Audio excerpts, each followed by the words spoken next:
my name is Maddie. Welcome back to my channel, or thanks for joining us if you're new here. Today, I thought we could talk a little bit about trigger warnings and content warnings and existing in booktube world as a mentally ill person and what that's kind of like. So let's dive in.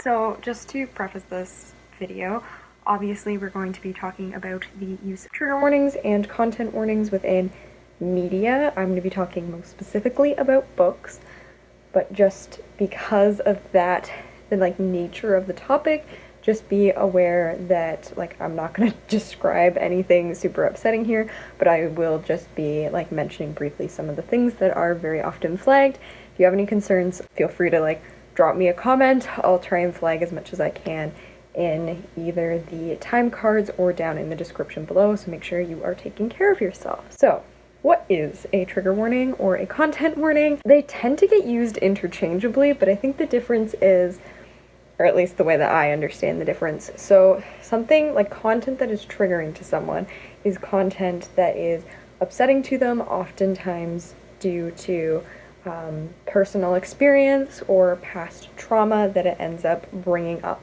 for the person and is upsetting or can lead to flashbacks or poor mental health and well-being. And content warnings usually is just a broader way of saying that there is something triggering within the content, or it is discussing triggering content.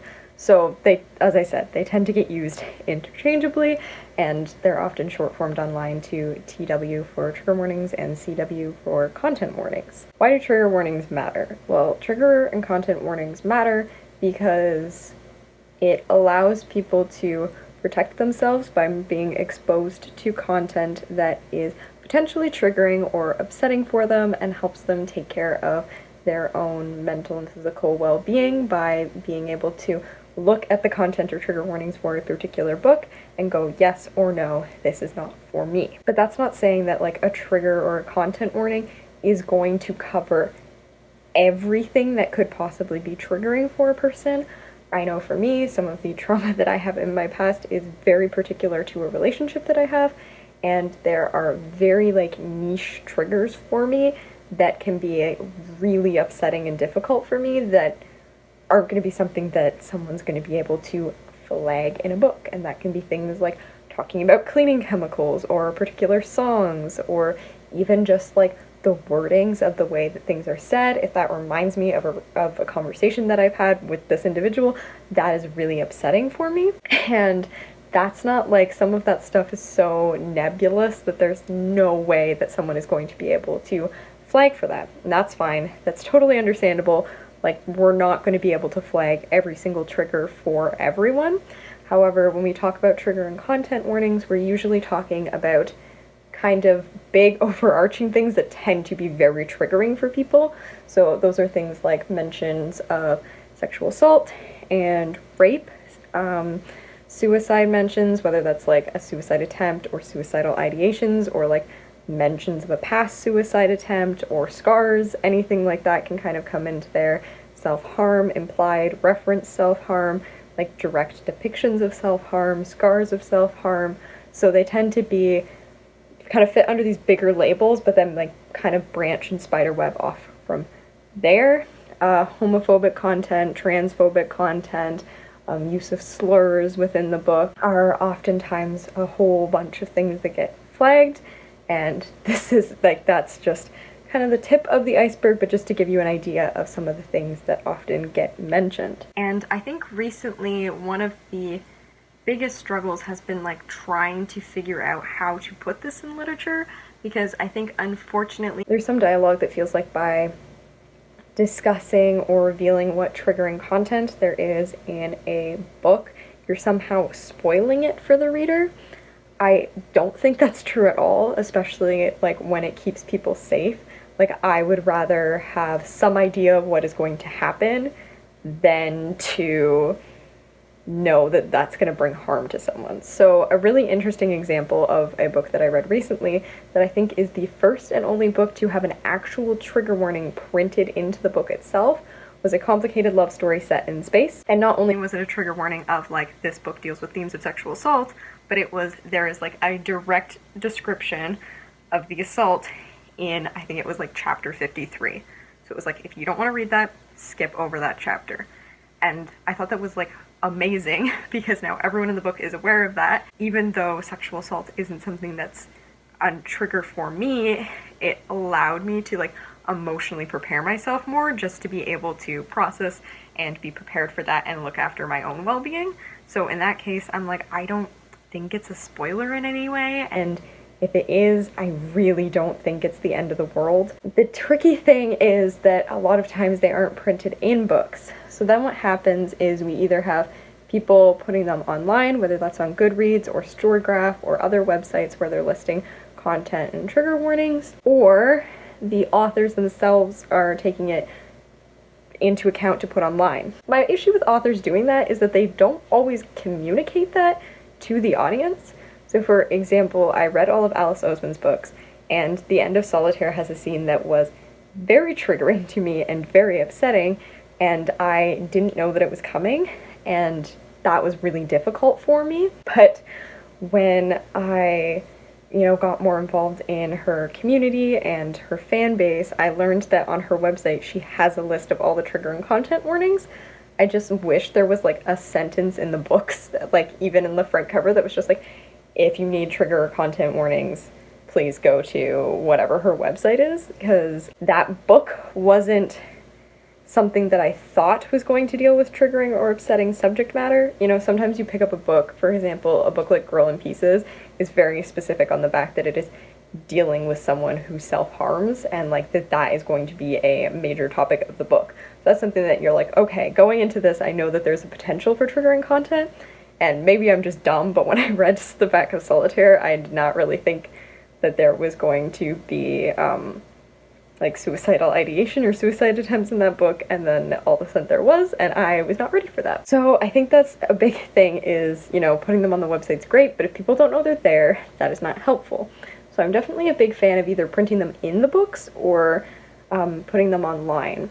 And I think it's really frustrating that, like, I've literally only seen one book that has that printed in. I read a lot of fan fiction, and fan fiction does an amazing job at having people put trigger and content warnings. Some people are not great at specifying what it is, because just putting trigger warning doesn't help anyone if you don't outline what the content is that is going to be potentially triggering for people. But people will actually break it down on like a chapter by chapter basis, because you can put notes at the top of any chapter, then they'll be like, okay, this chapter deals with this, and sometimes people will even put like, if you don't want to read it, stop reading here and then start reading again when you find this, so that people can just scan quickly and find where they're comfortable with picking back up with the story. So I think that's something that even if authors start to include things like that on their website, please put it in your books that is available for people. Now, the other thing that I want to talk about, and some people might disagree with me on this, is I do think there's something to be said for knowing your own triggers. So obviously there is an expectation put on the publishing house, the author, all of that, to outline triggering content. For example, a book like A Little Life that has very little warning about anything that is happening in that book before you start it, could definitely at least just use this book deals with really difficult content, or like, please check out our website to make sure that the things in this book are not going to destroy you for weeks. But there is also an onus on the reader, the person who is engaging with this media, to honor and respect trigger warnings. So I'm gonna get a little bit personal here. So I suffer from persistent depressive disorder, and I also have a history of trauma, particularly around a traumatic relationship, but also issues related to suicide attempts, suicidal ideation. A lot of that stuff is really heavy for me because of some of the history that I have with friends and with myself, and a whole bunch of shit that I'm not going to put on all of you. But the thing is that makes it really difficult for me to engage with that media sometimes. A, if I don't know if it's coming, and B, if I don't have the decision to make for my own whether I'm in a good, mentally safe headspace. However, I have also been terrible at seeing a trigger warning, ignoring it, reading or watching whatever it is, and then being extremely emotionally distraught afterwards. And I think that's my own shit with me being like, I don't want to have to censor what I read and engage with, so I just want to be able to watch it, and I'm like, I'll be fine. The first episode of The Politician on Netflix, I definitely did not heed that trigger warning and was an absolute wreck for a week because of it. So I think that's where I struggle sometimes, because sometimes I think people are lashing out for their own decisions, and I understand that, like, dealing with triggers and learning to process them, but also to avoid them, is really difficult. Often, a lot of times when, or at least from my own experience I can speak from, when you're really raw and really dealing with all of this trauma, there's a part of you that hurt or pain feels familiar, and sometimes by bringing up that triggering content, you're trying to use it at least in a way that you're trying to convince yourself is cathartic, but isn't really, just because it's something that is familiar, and it's really scary to now be out of this traumatic situation and not really remember how to engage with the rest of the world. To anyone who is in that scenario, I implore you, please, please take some time to learn your own triggers and recognize that you deserve to be able to be safe with your emotions and your own mental and physical well-being, and, you know, bringing up those difficult feelings for you. While it's great in settings like therapy and things like that where you have to work through all of that, isn't always the best thing to be forcing yourself to do for the sake of media. But much as I loved A Little Life, the more that I look back on my reading experience of it, I honestly regret reading it because of how difficult it was for me with the content. And even now I'm 3 months later, and I think some of the emotions and the pain and like rawness that like really stripped me open from that novel is still something that I am trying to process and essentially grieve and deal with and all of that shit. So I don't know if that made any sense at all, or if that was just me rambling about myself to you. I apologize if that's what it came across of. Essentially, I was trying to say I'm bad myself for not following trigger warnings sometimes, so please don't be me, and please also be aware of when you are being upset because trigger warnings weren't properly advertised or weren't put there, or when the proper warnings were done and you are making an active decision to ignore them. Because there are definitely a huge problem with not putting the proper warnings on things, but there is also a personal aspect where the warnings don't do anything if you don't listen to them. One last thing that I do want to talk about in this book, which has been an issue recently, I think it's particularly on Storygraph, where books that are written by people of color are tending to get higher trigger warnings, and I honestly can't tell you what it is about that. Like, I've been trying to watch other people's videos and see, you know, where this is kind of coming from. It seems there's definitely some level of internalized bias and racism, but I think it's also tricky because I think in some cases, books by people of color, obviously there's some authors that write about their own experiences and write about some of the negative aspects of racism that they have to deal with on a day-to-day basis, and that can get flagged a lot because it is very upsetting and it is very difficult to read about. I know as an Indigenous person, there are definitely books that I read by Indigenous authors that are very upsetting for me that I can't always engage with, but I do also think that sometimes people go a little overboard in order to like have a reason to not get out of their comfort zone. That's just a theory. I don't have any proof to support that, but I do think it is very concerning that books by people of color are getting flagged more. If anyone has any ideas on that themselves, please let me know.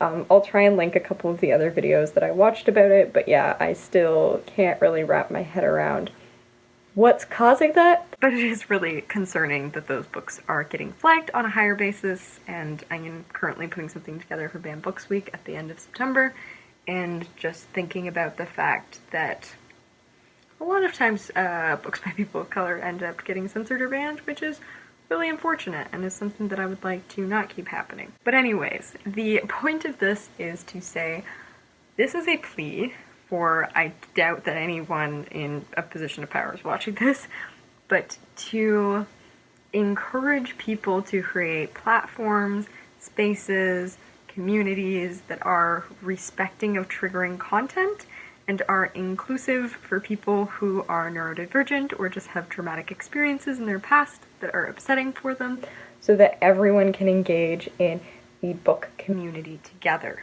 And I think that's the last point that I want to make is, for the love of God, please do not pressure someone into reading a book if that content is going to be upsetting for them.